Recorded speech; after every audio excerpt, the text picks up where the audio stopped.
Hola, mi nombre es Javiera Pérez y vamos a hablar sobre leucemias agudas.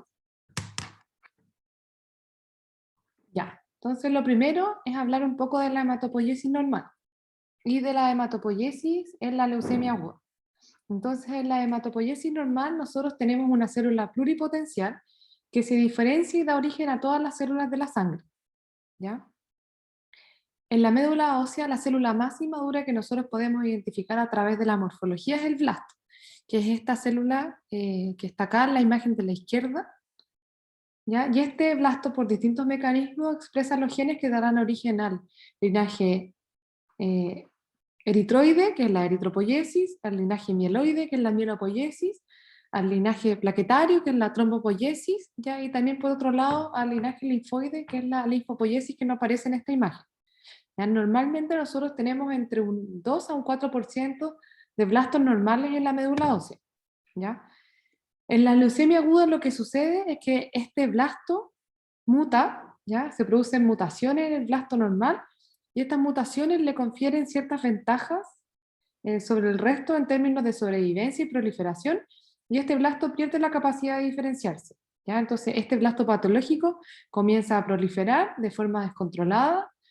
Esto, asociado a la pérdida de la diferenciación normal, provoca que se altere el desarrollo de las otras líneas celulares, y por eso generalmente las leucemias agudas se manifiestan por pancitopenia, ¿ya? Entonces los blastos infiltran la médula ósea desplazando la hematopoiesis normal y también pueden infiltrar otros órganos del cuerpo. Debido a este desplazamiento de la hematopoiesis normal, es que provocan el cuadro clínico característico, ya que es un síndrome anémico, infecciones secundarias a la neutropenia y las hemorragias secundarias a la trombocitopenia. Ya, para el diagnóstico de una leucemia aguda, nosotros requerimos que haya más de un 20% de estos blastos patológicos en la médula ósea, ¿ya? No en la sangre periférica. Existen algunos subtipos de leucemias agudas que se diagnostican con menos de 20% de blastos, ¿ya? Pero son casos, unas leucemias específicas, como por ejemplo la leucemia promielocítica aguda, ¿ya? Y otros tipos de leucemias que tienen alteraciones en su cariotipo, ¿ya? Como son la translocación 821, la translocación 1616 y la inversión del cromosoma 16, que nosotros al encontrar estas alteraciones genéticas, ya tanto por biología molecular o por el análisis del cariotipo, podemos hacer el diagnóstico de leucemia aguda no llegando a los 20% de blastos, ¿ya? Son solamente estos tipos de leucemias en que el diagnóstico se hace con menos de 20% de blastos. Todo el resto de las leucemias, para nosotros hacer el diagnóstico de leucemia aguda, requerimos que haya 20% de blastos en la médula ósea, ¿ya? ¿Cómo nosotros diferenciamos una leucemia aguda de una leucemia crónica? ¿Ya? Las leucemias llamadas crónicas son la leucemia mieloide crónica y la leucemia linfática crónica, ¿ya? En la presentación de los linfomas es que nosotros encontramos la leucemia linfática crónica, ¿ya? O sea, la leucemia linfática crónica es un subtipo de linfoma, ¿ya? Entonces, tiene una presentación clínica muy diferente a lo que son las leucemias agudas y las leucemias mieloides agudas, ¿ya? La leucemia linfática crónica tiene su origen en un linfocito B maduro, ¿ya? Y solamente se le llama leucemia porque tiene compromiso de sangre periférica, ¿ya? Al igual que todos los otros tipos de linfomas pueden tener compromiso ganglionar, pueden presentar síntomas B y pueden presentar otras citopenias, ¿ya? Por compromiso de médula ósea o por fenómenos autoinmunes, ¿ya? Pero la leucemia linfática crónica proviene de un linfocito B maduro y no proviene de un blasto, ¿ya? O sea, no proviene de las células de la médula ósea, ¿ya? Para diferenciar entre una leucemia mieloide crónica y una leucemia aguda, ¿ya? Esta diferenciación sí puede ser un poco más compleja, ya que ambas tienen el origen en una célula inmadura de la médula ósea, ¿ya? A diferencia de la leucemia linfática crónica. La leucemia mieloide crónica generalmente tiene una presentación más larvada, ¿ya? Generalmente no se presenta con citopenia, sino que se presenta con aumento de los recuentos, ¿ya? Con leucocitosis y trombocitosis, y con una gran desviación a izquierda, ya con presencia de todas las formas inmaduras, como el hemograma que nosotros podemos ver acá en la izquierda, ya y ahí generalmente se presentan con esplenomegalia. Ya las leucemias mieloides crónicas sí pueden tener blastos en la sangre periférica y en la médula ósea, pero los blastos tienen que ser menores a 20% porque si ya una leucemia amiloide crónica en su evolución natural presenta más de 20% de blastos, ya decimos que tiene una transformación a leucemia aguda o una crisis blástica. ¿Ya? Y la leucemia amiloide crónica presenta una alteración genética específica que es el cromosoma Filadelfia, que lo vamos a ver después también en la presentación de neoplasia mieloproliferativa.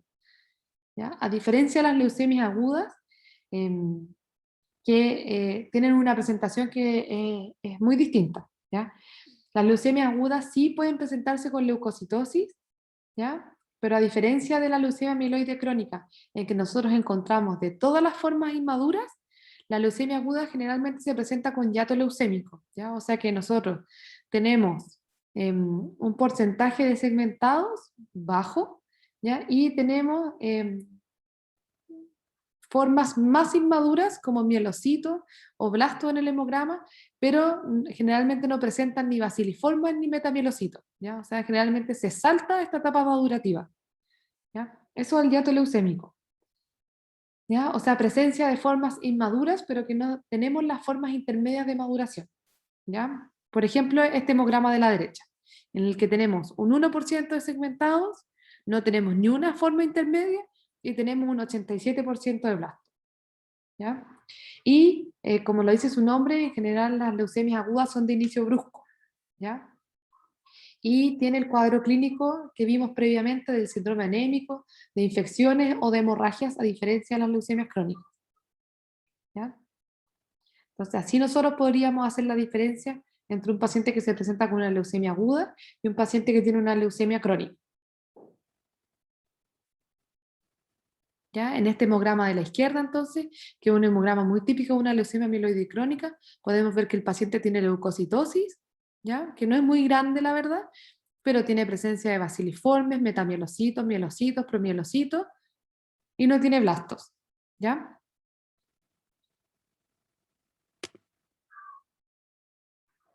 Ya, las leucemias agudas en general son enfermedades raras que se presentan en entre un 1 a 3 personas por 100.000 habitantes por año, y se sabe que existen factores de riesgo conocidos para su desarrollo, ¿ya?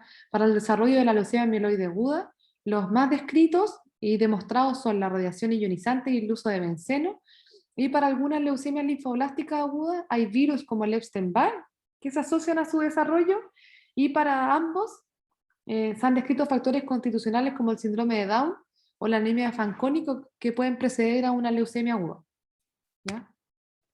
La clasificación de las leucemias agudas eh, puede ser según la célula que da origen a la leucemia, ¿ya? Se pueden clasificar en mieloblásticas o linfoblásticas, y también se pueden clasificar en de novo o secundarias dependiendo si existía alguna patología hematológica de base previa, ¿ya? El cuadro clínico de la leucemia aguda en general es el cuadro clínico derivado de una insuficiencia medular, ¿ya? Existen ciertos síntomas y signos que son transversales a todas las leucemias agudas, o sea, a las leucemias mieloblásticas y a las leucemias linfoblásticas. Existen otros síntomas y signos que son más específicos de cada tipo de leucemia, ¿ya? Acá podemos ver el cuadro clínico que es transversal a las leucemias agudas, que es el cuadro de insuficiencia medular, ¿ya? Por el déficit de la serie eritroide se produce un síndrome anémico, ¿ya? Con sus síntomas y signos correspondientes: astenia, palidez, frialdad y fatigabilidad fácil, ¿ya? También por el déficit de la serie mieloide se producen infecciones tanto por agentes habituales como por agentes oportunistas como los hongos.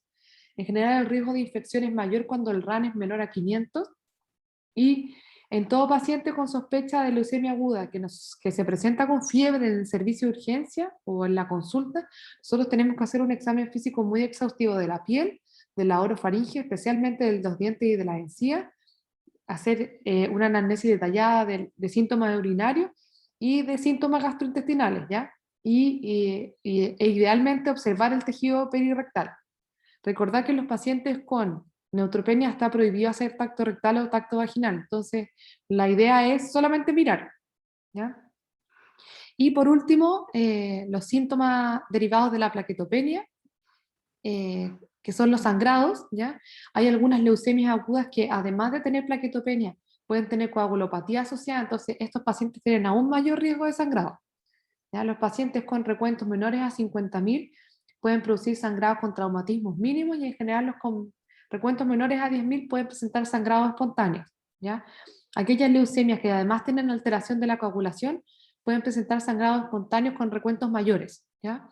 Clásico los sangrados en las leucemias promielocíticas agudas, que pueden tener sangrados con recuentos de 40.000, 50.000 plaquetas, porque se asocian a alteraciones de la coagulación también, ¿ya?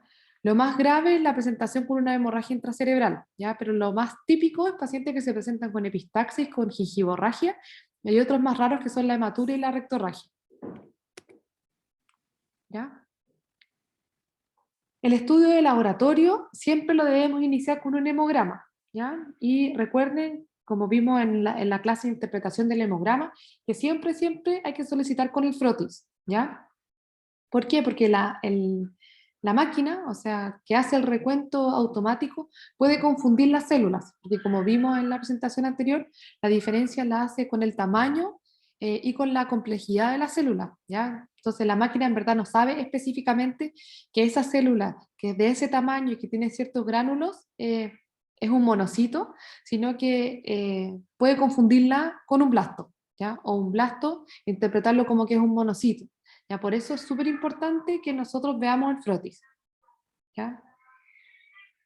Eh, lo más frecuente que nosotros podemos encontrar en el hemograma de un paciente con una leucemia aguda es anemia, trombocitopenia, y pueden presentar leucocitosis o leucopenia con neutropenia, ¿ya? Eso es lo más frecuente. También pueden haber otras alteraciones en el hemograma que nos deben hacer sospechar, por ejemplo, algún paciente que tiene una citopenia aislada o que tiene una bicitopenia de causa indeterminada. Puede ser una leucemia aguda. Existe un subtipo de leucemia que es la leucemia promielocítica, ya que es un subtipo de leucemia mieloide aguda, en que los pacientes pueden presentarse con recuentos de leucocitos normales, ¿ya?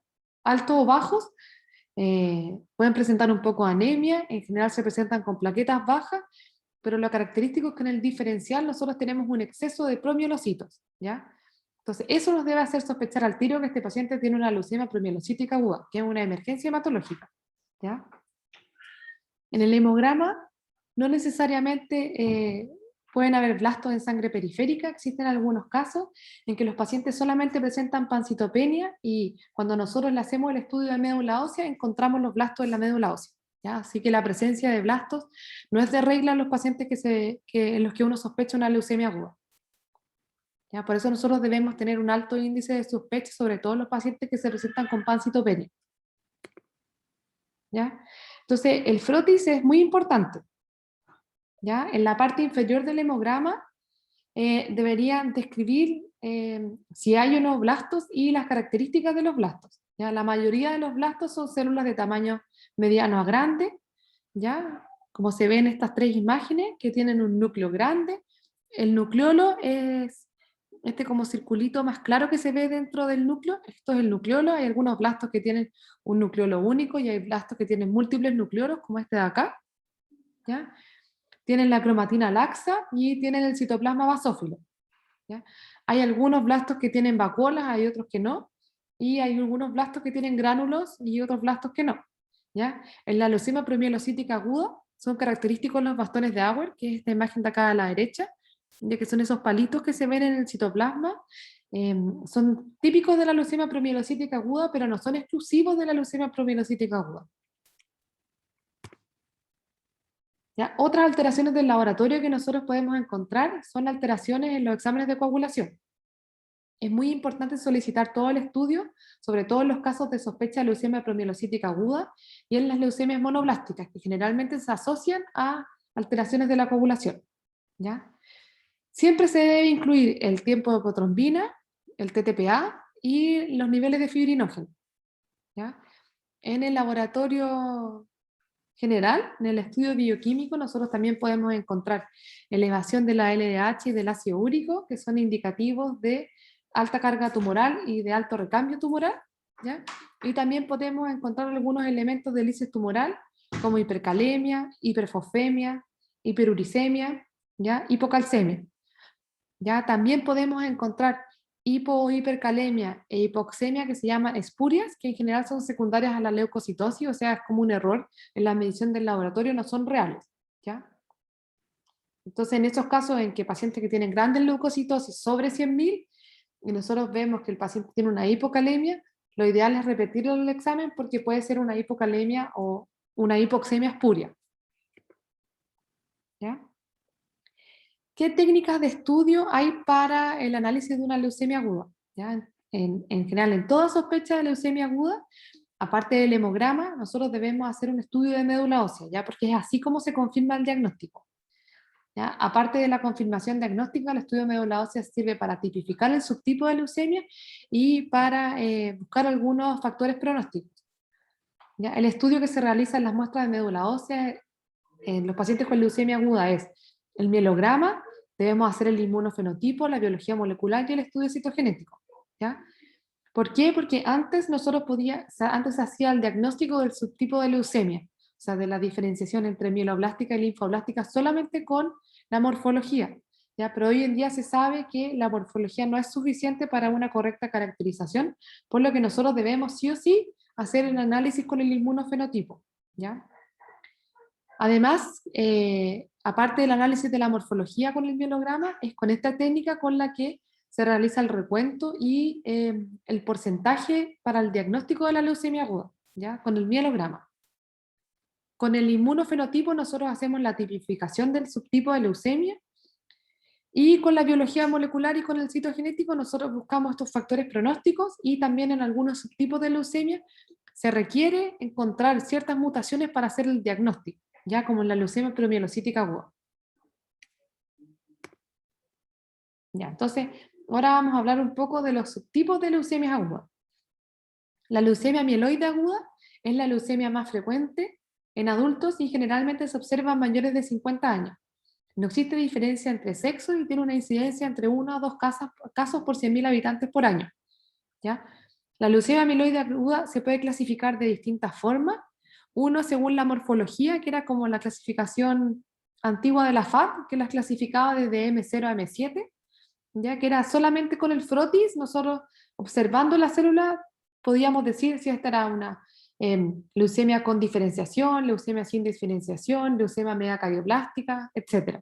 ¿Ya? Después apareció la citoquímica, en que se usaban ciertas tinciones como la peroxidasa y la estereasa inhibida por fluoruro de sodio, que permitía hacer una mejor diferenciación, ¿ya? Pero la clasificación citoquímica también está en desuso. ¿Ya? Lo que sí se usa hoy en día es la clasificación de la FAB mezclada con la clasificación por inmunofenotipo y por biología molecular y citogenética, ¿ya? Esa es la que se usa hoy en día.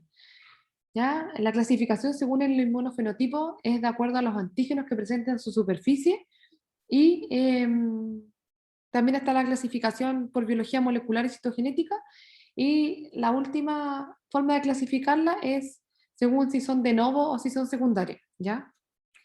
La clasificación de la OMS, que es la clasificación actual, eh, junta un poco todo lo que dijimos en la diapositiva anterior, ¿ya? O sea, une la clasificación de la FAB, que es la del M0 al M7, más la clasificación por inmunofenotipo, más la clasificación por biología molecular o por citogenética, y le suma si son de novo o si son secundarias. ¿Ya? Entonces, lo primero tenemos las LMA con alteraciones genéticas recurrentes, que esto según cariotipo o según biología molecular. Después están las LMA secundarias, que son las secundarias a mielodisplasia y las LMA secundarias a otros tratamientos quimioterápicos, como por ejemplo las LMA que aparecen después de un tratamiento de un cáncer de mama. Ya después están las LMA no especificadas, que son aquellas que no tienen ni una alteración genética conocida, que son de novo, y nosotros hacemos el diagnóstico según la morfología sumado al inmunofenotipo, ¿ya? Porque los hallazgos del inmunofenotipo también nos permiten hacer la clasificación de M0 a M7. Entonces se juntan un poco las dos cosas. Después están los sarcomas mieloides, que son los tumores sólidos constituidos por blastos mieloides, y por último están las leucemias mieloides agudas asociadas al síndrome de Down. Ya. En las alteraciones genéticas asociadas, o sea, las alteraciones genéticas presentes en la LMA son múltiples y La idea no es que se aprendan todas de memoria, porque son muchas, pero sí existen algunas que son importantes y que lo ideal es que las conozcan, ¿ya? Existen algunas translocaciones que son muy importantes y que sirven para hacer diagnósticos, como son la translocación entre el cromosoma 15 y el 17, que es la translocación que diagnostica la leucemia premelocítica aguda, ¿ya? Y existen otras translocaciones, que son estas tres, que las vimos en las primeras diapositivas, que la importancia es que son translocaciones que se asocian a buen pronóstico y que uno puede hacer el diagnóstico con menos de 20% de blasto en médula ósea. Esto es principalmente porque lo ideal es hacer un tratamiento lo antes posible para mejorar su pronóstico, ¿ya? Y también existen algunas alteraciones de biología molecular en algunos genes específicos que también se asocian a pronóstico, ¿ya? Por ejemplo, la mutación de esta molécula que es el FLT3, que es una mutación que se asocia muy mal pronóstico, ¿ya? Y también podemos encontrar pacientes que se asocian a la translocación del cromosoma 922 o la presencia de la mutación del BCR-ABL o del cromosoma Filadelfia, que siempre es bueno buscarla de forma dirigida porque tiene una terapia específica, ¿ya? Que la vamos a ver cuando veamos la presentación de neoplasias mieloproliferativas crónicas. Ya, ahora en relación al cuadro clínico de las leucemias mieloides agudas, hay ciertos síntomas y signos que son más característicos de este tipo de leucemia. ¿Ya? Por ejemplo, hay pacientes que se presentan con infiltración extramedular, ¿ya? Como compromiso hepático y esplénico, ¿ya? Compromiso de piel, compromiso de encía y compromiso del sistema nervioso central. ¿Ya? Hay algunas leucemias como las monocíticas, ya que es muy frecuente que infiltren la piel y que comprometan las encías y que comprometan el sistema nervioso central e incluso comprometen el ojo y pueden producir ceguera, ¿ya? También otra forma de presentación de las leucemias mieloides agudas es como un sarcoma mieloide, ya que son tumores sólidos que están fuera de la médula ósea, que están constituidos por blastos mieloides, ¿ya? Y en los sarcomas mieloides es muy importante el diagnóstico diferenciar con otros tumores sólidos porque los sarcomas mieloides son de muy mal pronóstico, ¿ya? Hay un 5% de los casos, hay un 5% de casos de pacientes que se presentan con hiperleucocitosis, es decir, más de 100.000 leucocitos, y hasta un 3% de los pacientes que se pueden presentar con leucostasia, ¿ya? Que un poquito más adelante vamos a ver las definiciones de leucostasia y de hiperleucocitosis, ya que son complicaciones de las leucemias agudas. Y hay hasta un 4% de los casos que se pueden presentar con un síndrome de lisis tumoral clínico. En relación a los factores pronósticos de la leucemia mieloide aguda, ¿ya? Existen cuatro factores pronósticos que son los más demostrados y conocidos eh, que empeoran el pronóstico de esta enfermedad. Uno es la edad mayor a 60, en general los pacientes mayores son los que tienen peor pronóstico, eh, y el problema es que en general esta es una leucemia que se presenta en pacientes mayores de 60 años, ¿ya? Hay algunas alteraciones genéticas que se asocian a peor pronóstico, tanto del cariotipo como de la biología molecular, como por ejemplo la presencia del FLT3, la presencia de enfermedad residual luego de la inducción, ¿ya? O sea, que los pacientes queden con enfermedad después de nosotros haber realizado la quimioterapia de inducción. Y por último es que las leucemias sean secundarias, o sea, las leucemias mieloides agudas que se presentan en pacientes que tienen un síndrome mielodisplásico o que tienen un síndrome mieloproliferativo o leucemias mieloides agudas que son secundarias en pacientes que han usado algún otro tipo de quimioterapia previa, esas en general tienen muy mal pronóstico. Ya. El tratamiento de la leucemia aguda tiene un tratamiento que es específico al tipo de leucemia y tiene un tratamiento que es transversal a ambos tipos de leucemia, que son los tratamientos de soporte. Y ahora vamos a ver el tratamiento específico de las leucemias mieloides agudas. Este tratamiento específico depende principalmente si nosotros vamos a hacer un tratamiento curativo o vamos a hacer un tratamiento paliativo. Ya la distinción depende más que nada del paciente que nosotros tengamos. Ya en general, la edad es un factor importante a considerar y el performance status de este paciente, ¿ya? Porque muchas veces nosotros podemos tener pacientes jóvenes que tienen múltiples comorbilidades, problemas al corazón, problemas pulmonares, que sabemos que no van a aguantar una quimioterapia de inducción de alta intensidad, ¿ya? Entonces nosotros tenemos que considerar varias cosas antes de saber si nosotros vamos a usar una quimioterapia con potencial curativo o vamos a usar algún otro tratamiento de tipo paliativo, ¿ya? Si nosotros proponemos un tratamiento curativo, debemos usar una quimioterapia de alta intensidad. En general, los regímenes que se usan, o sea, el más usado es una combinación de una antraciclina, que la mayoría de las veces da daunorubicina o hidarubicina, con citarabina, ¿ya? Y también tenemos tratamientos paliativos en que se puede usar una quimioterapia de baja intensidad, ¿ya? Que puede ser los mismos esquemas que se usan en las quimioterapias de alta intensidad, pero menor dosis, ¿ya? O se pueden usar otras quimioterapias como hipometilantes como la azacitidina, ¿ya? Ya. Dentro de las leucemias mieloides agudas existe un subtipo que es muy importante que conozcan, ¿ya? Principalmente por las complicaciones que presenta y porque el manejo inicial debe ser realizado en el servicio de urgencia. ¿Ya? Esta es la leucemia promielocítica aguda. Es una emergencia hematológica, ¿ya? ¿Y por qué es una emergencia hematológica? Porque si no se inicia el tratamiento de forma precoz, tiene una alta mortalidad principalmente dada por hemorragias, ¿ya? Hemorragia a nivel intracerebral y en segundo lugar también tiene un aumento de su riesgo trombótico, ¿ya? Pero lo más importante es que se asocia a sangrados principalmente intracerebrales y que presentan una alta mortalidad, ¿ya? Esta es una leucemia que se caracteriza por una mutación específica que es la translocación entre el cromosoma 15 y 17 que produce una oncoproteína que se llama PML-RAR alfa, ¿ya? Esta es una oncoproteína que produce una alteración en la proliferación de la serie mieloide y produce una detención de la maduración de la serie mieloide, ¿ya? Entonces, esta mielopoiesis se estanca en el nivel de los promielocitos, ¿ya? Y el problema es que estos promielocitos tienen un exceso de sustancias que cuando son liberadas al torrente sanguíneo producen una activación de las cascadas de la coagulación, ¿ya? Una alteración muy similar a una coagulación intravascular diseminada. Y esta alteración es la que lleva a un mayor riesgo de sangrado, ¿ya? Este riesgo de sangrado aumenta en aquellos pacientes que se presentan con más de 10.000 glóbulos blancos, ¿ya? Es la que nosotros llamamos leucemia promielocítica aguda de alto riesgo, ¿ya? Las complicaciones más importantes de la leucemia promielocítica aguda entonces son las hemorragias y las trombosis. Tiene una mortalidad precoz que es alrededor de 10% si es que nosotros iniciamos el tratamiento, ¿ya?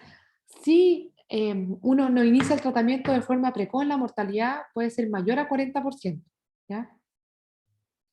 Con el uso del ATRA puede ser un poquito menor a 10%. Entonces, por eso es muy, muy importante que nosotros hagamos el diagnóstico precoz o que por último la sospechemos de forma precoz y podamos iniciar el tratamiento lo antes posible, ¿ya? El mayor riesgo de muerte se observa en pacientes mayores de 60 años, ¿ya? Y los pacientes que se presentan con más de 10.000 leucocitos. Hay otros factores de riesgo que también aumentan el riesgo de sangrado y de trombosis, que son pacientes que se presentan con falla renal y hay una variante de la leucemia promielocítica aguda que se llama hipomicrogranular, que también se asocia a mayor mortalidad, ¿ya? Esta coagulopatía que describimos en la diapositiva anterior, eh, luego del inicio del ATRA empieza a detenerse, ¿ya? Esto en general se observa entre el quinto y el séptimo día luego del inicio del ATRA y desaparece aproximadamente a los 14 años, ¿ya? Y a los 14 días, perdón, no 14 años. ¿Ya? ¿Y por qué el sistema nervioso central es como la mayor preocupación por el riesgo de sangrado que tiene? Es porque el sistema nervioso central en sí tiene mayor actividad fibrinolítica. Entonces, si a nosotros a esta actividad fibrinolítica que tiene el sistema nervioso central le agregamos la coagulopatía que produce la leucemia promielocítica aguda, se produce un muy alto riesgo de hemorragia intracerebral. Otra de las complicaciones importantes que presenta la leucemia promielocítica es un síndrome que aparece luego del inicio del ATRA, que se llama síndrome de ATRA o síndrome de diferenciación, ¿ya? Luego de que nosotros iniciamos el ATRA, tanto los blastos como los primielocitos que estaban detenidos en este estado madurativo comienzan la maduración normal, ¿ya? Esta maduración normal produce liberación de sustancias inflamatorias y produce un síndrome muy similar a un SIRS, ya que se caracteriza por aumento de peso, presencia de infiltrados pulmonares difusos, puede presentar derrame pleural y derrame pericárdico, puede presentar fiebre, falla renal, hiperbilirrubinemia, incluso la muerte, ¿ya? Este síndrome puede ser fatal, por eso es muy importante que a los pacientes que nosotros le iniciemos el atra, uno de los primeros síntomas o signos que comienzan a aparecer es el aumento de peso. Ya, por eso nosotros a los pacientes luego del inicio del tratamiento los pesamos al menos 2 veces al día, ¿ya? Entonces, en aquellos pacientes que tienen más de 10.000 leucocitos, aparte de tener más riesgo de sangrado, tienen mayor riesgo de hacer síndrome de Atra también. ¿Ya? Entonces, en estos pacientes nosotros debemos considerar el uso de esteroides de forma profiláctica. Ya, entonces, ante un paciente en que nosotros sospechemos una leucemia promielocítica aguda, este es el manejo inicial que nosotros debemos realizar en el servicio de urgencia. ¿Ya? Si nosotros tenemos un paciente con sospecha de promielocítica aguda que nos llega a la consulta, sí o sí debemos derivarlo al servicio de urgencia y no derivarlo a la consulta con un hematólogo. ¿Ya?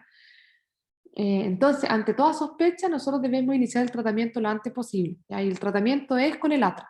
Estas son las dosis de atra que nosotros debemos utilizar.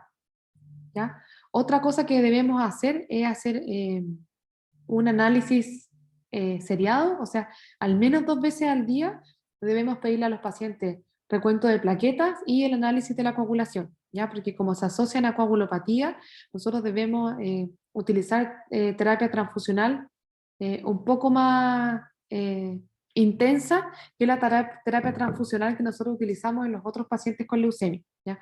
O sea, los límites para la transfusión de estos pacientes es más alto que para los otros pacientes con leucemia aguda, ¿ya?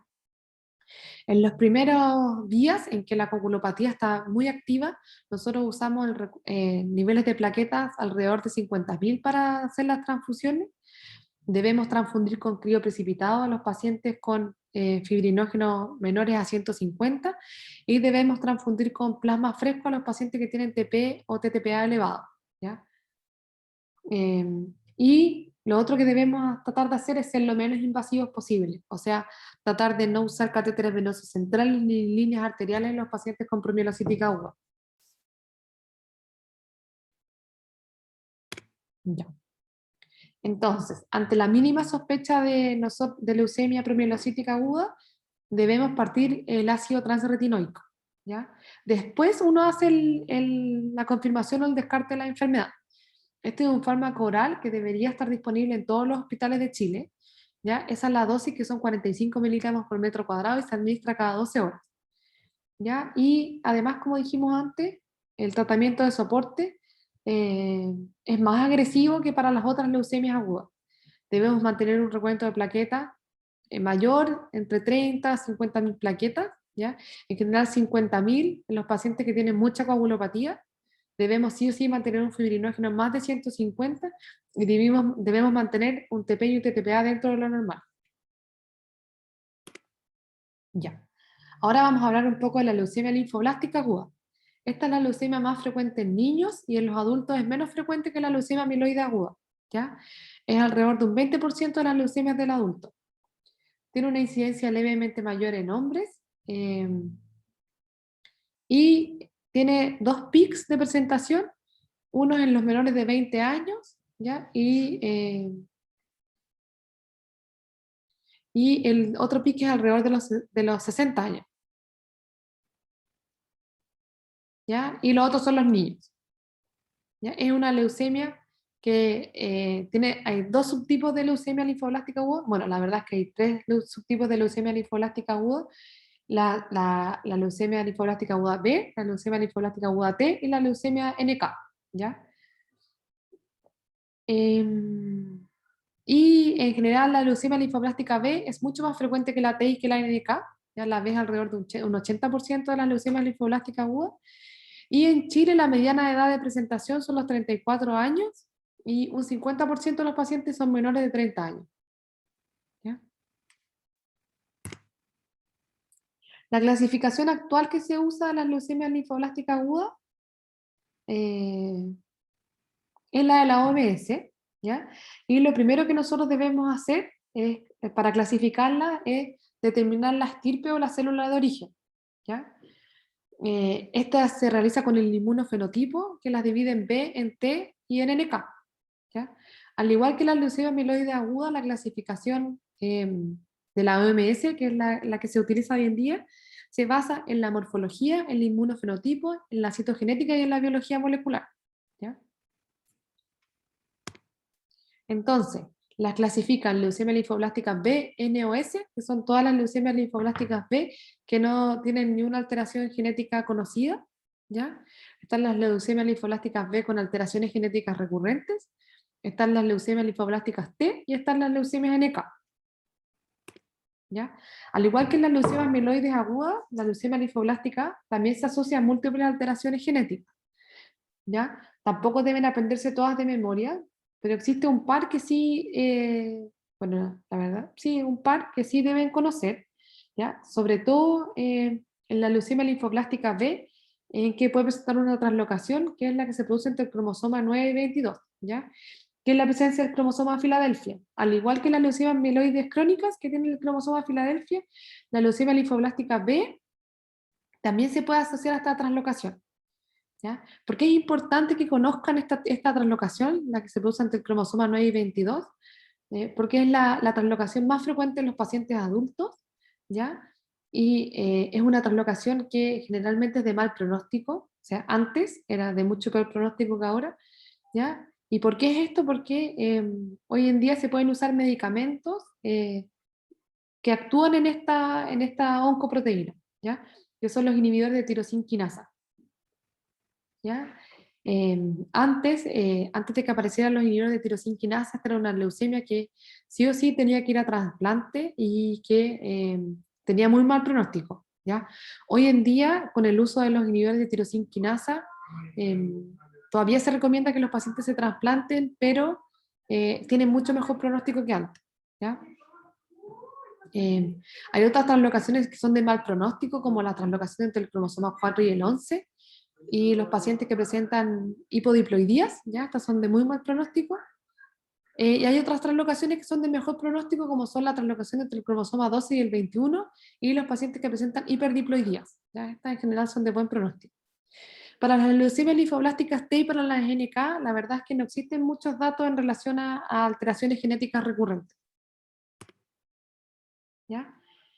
El cuadro clínico de las leucemias linfoblásticas agudas también presentan el cuadro clínico transversal a todas las leucemias agudas, que es el cuadro de insuficiencia medular, pero puede presentar algunos síntomas y signos que son más específicos de este tipo de leucemia, ¿ya? En relación a la infiltración de órganos, este subtipo de leucemia puede infiltrar ganglios y vasos, ¿ya? Hasta en un 70-80% de los casos. O sea, los pacientes se pueden presentar con adenopatías, pueden presentar infiltración de piel y mediastino, especialmente en las leucemias linfoblásticas T. Y lo otro muy importante es que pueden comprometer ciertos sitios que se llaman santuarios, ¿ya? Como es el sistema nervioso central. Pueden producir tanto compromiso del parénquima cerebral, de los nervios craneanos, de los nervios periféricos y de las meninges, ¿ya? También pueden presentar compromiso de testículo y pueden presentar compromiso del ojo.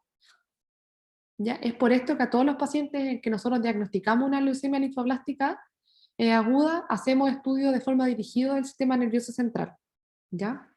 Y también otro síntoma que es frecuente es el dolor óseo, ¿ya? Este es un síntoma que es muy frecuente en los pacientes adolescentes y adultos jóvenes, ¿ya? Y es mucho más frecuente que en las leucemias mieloides agudas. En el hemograma, lo más frecuente es que nosotros tengamos una anemia normo-normo, y la mayoría de los pacientes se presentan con leucocitosis, hasta un 75% de los pacientes. Y un 10% de los pacientes pueden presentar hiperleucocitosis mayores a 100.000, ¿ya?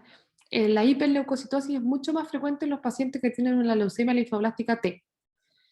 Hasta un 40% se presentan con neutropenias severas, un 80% presentan trombocitopenia y un 90% pueden tener blastos circulantes, ¿ya?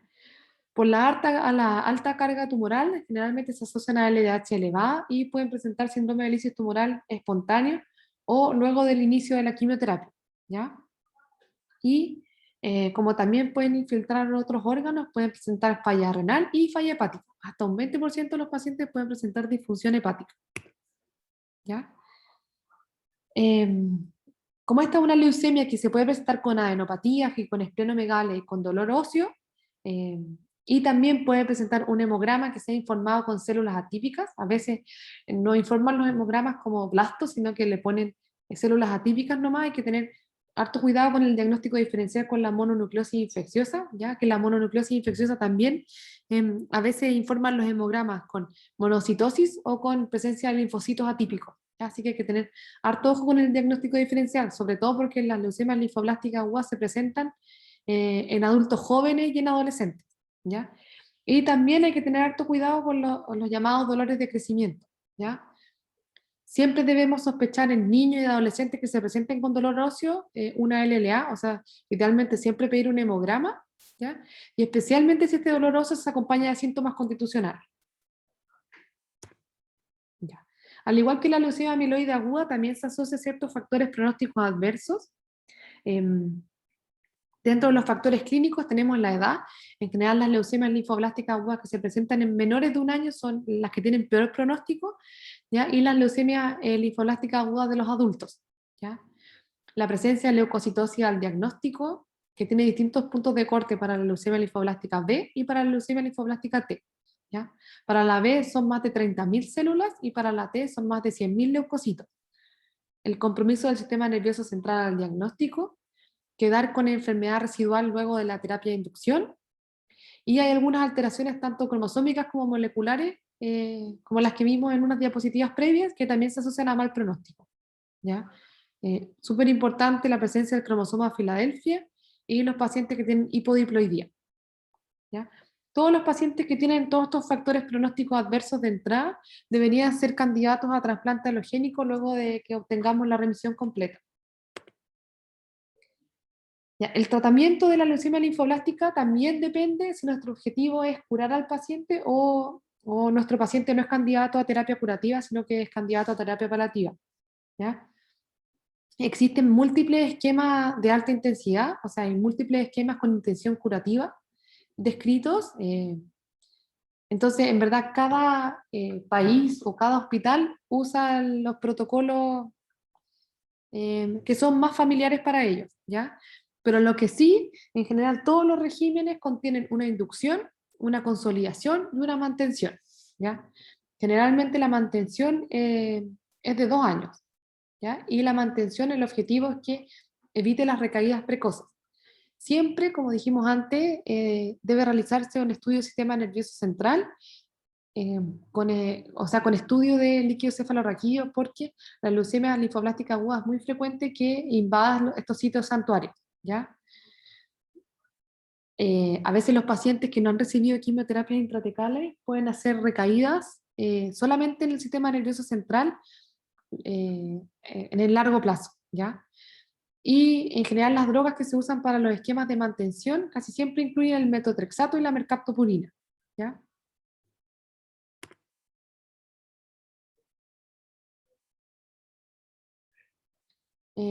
Otra cosa que es muy importante es si el paciente tiene o no presencia del cromosoma Filadelfia, ¿ya? Si nosotros tenemos cromosoma Filadelfia positivo, debemos adicionar la terapia específica para este, que es un inhibidor de tirosina quinasa, ¿ya?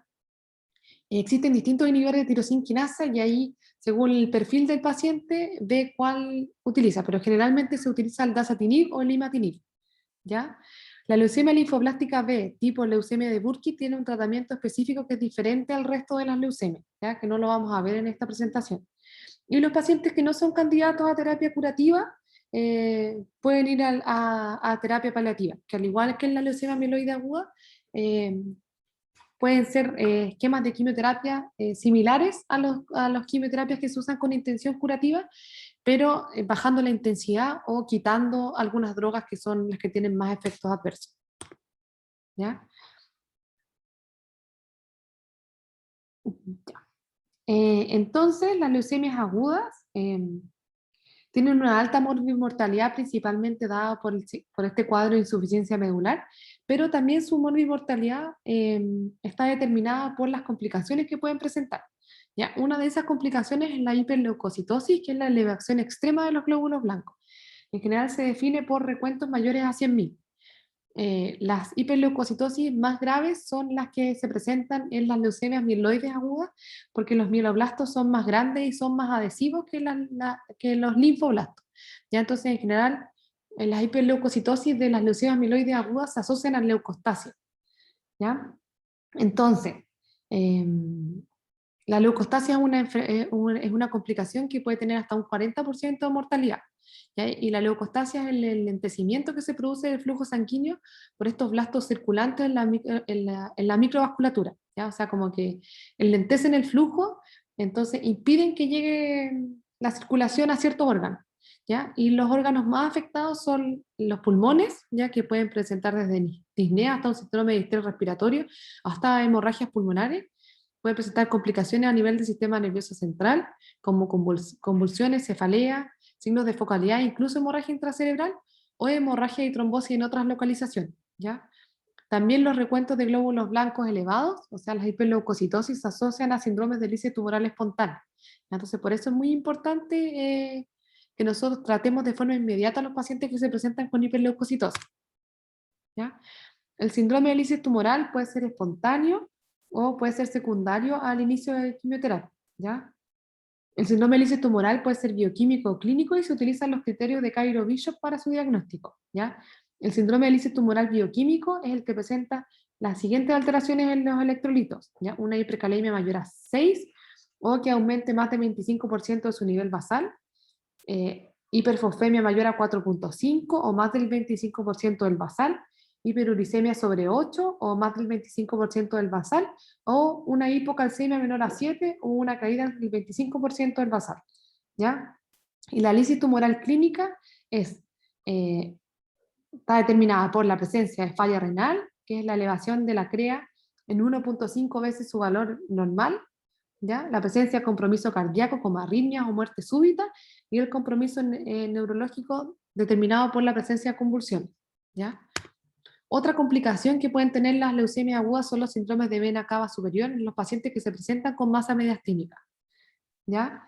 En general los síntomas y signos son secundarios a la obstrucción del flujo sanguíneo de la vena cava superior y generalmente se observa en algunas neoplasias hematológicas como son la leucemia linfoblástica T, ¿ya? Que generalmente se presenta con masa mediastínica. Además de la obstrucción del flujo, también se pueden acompañar de fenómenos trombóticos. ¿Ya? Recordad que las neoplasias hematológicas no son la primera causa de síndrome de vena cava superior, sino que hay otros tumores que producen de forma más frecuente síndrome de vena cava superior, como son los tumores pulmonares. ¿Ya? Otra complicación es la neutropenia febril, de la que vamos a ver una clase completa, ¿ya? Pero en términos generales son pacientes que tienen eh, neutropenia severa, ¿ya? O sea, recuentos de neutrófilos menores a 500 o que uno espera que caigan a menos de 500 en las próximas 48 horas, asociada a una temperatura mayor a 38,3 una vez o en 2 tomas mayores a 38 grados. ¿Ya? Hay en algunos lugares que dice más de 38 grados por 1 hora o más de 38 grados por 2 horas. ¿Ya? ¿Ya? Y por último, es el tratamiento de soporte que es transversal a ambos subtipos de leucemia. ¿Ya? Uno de los tratamientos de soporte es todo lo que es el manejo transfusional. Generalmente deberíamos mantener una hemoglobina mayor a 7, plaquetas mayores a 10.000 o mayores a 20.000 en pacientes que están sangrando o pacientes que tienen fiebre. Es muy importante el análisis de la coagulación, sobre todo en los pacientes con una leucemia promielocítica aguda, el manejo de las complicaciones, que ya lo vimos en las diapositivas previas, y tratar las infecciones de forma más precoz posible. ¿Ya? Y nosotros, con toda esta terapia que hablamos, especialmente con la terapia curativa, nuestro objetivo es lograr la remisión completa. ¿Ya? Definimos remisión completa como menos de 5% de blastos en el frotis de médula ósea. ¿Ya? Hoy en día la verdad es que se utiliza el mielograma para diagnosticar la remisión completa, pero el problema del mielograma es que no tiene muy buena sensibilidad. ¿Ya? O sea, generalmente en el mielograma uno cuenta 500 células máximo. Es muy difícil contar tantas células.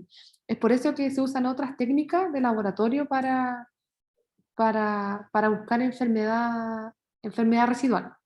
¿Ya?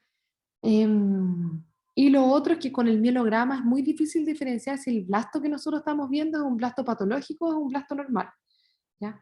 Es por eso que usamos otras técnicas como la citometría de flujo o los análisis de biología molecular para buscar enfermedad residual, ¿ya? Ya que tienen mucha mejor sensibilidad que el análisis del mielograma. Entonces, esta es la última diapositiva, que es un resumen.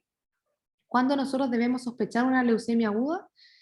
Entonces, en todo paciente que consulta por síntomas constitucionales, hemorragia, infecciones, siempre debemos solicitar al menos un hemograma con frotis, ya buscando citopenias tanto aisladas, bicitopenia o pancitopenia, buscar blastos, eh, o que nos informen presencia de células inmaduras o células atípicas. Esto nos debe hacer sospechar una leucemia aguda, ¿ya?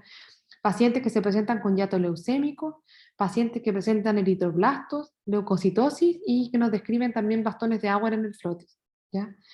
Todos estos hallazgos nos deben hacer sospechar que nuestro paciente puede tener una leucemia aguda, ¿ya? Sobre todo los pacientes que se presentan con pancitopenia y que no vienen con blastos el frotis, o sea que en el hemograma no nos informan blastos, sí o sí debemos hacer el estudio de médula porque hay un porcentaje de pacientes que no presentan blastos en el hemograma, ¿ya? En estos pacientes siempre debemos complementar con el estudio de coagulación, ¿ya? Porque hay varias leucemias que se asocian a coagulopatía, y ante la sospecha siempre debemos derivar al servicio de urgencia y no a la consulta, y recordar que las leucemias agudas es una enfermedad que está cubierta por el GES, entonces ante toda sospecha nosotros debemos hacer la notificación y derivar.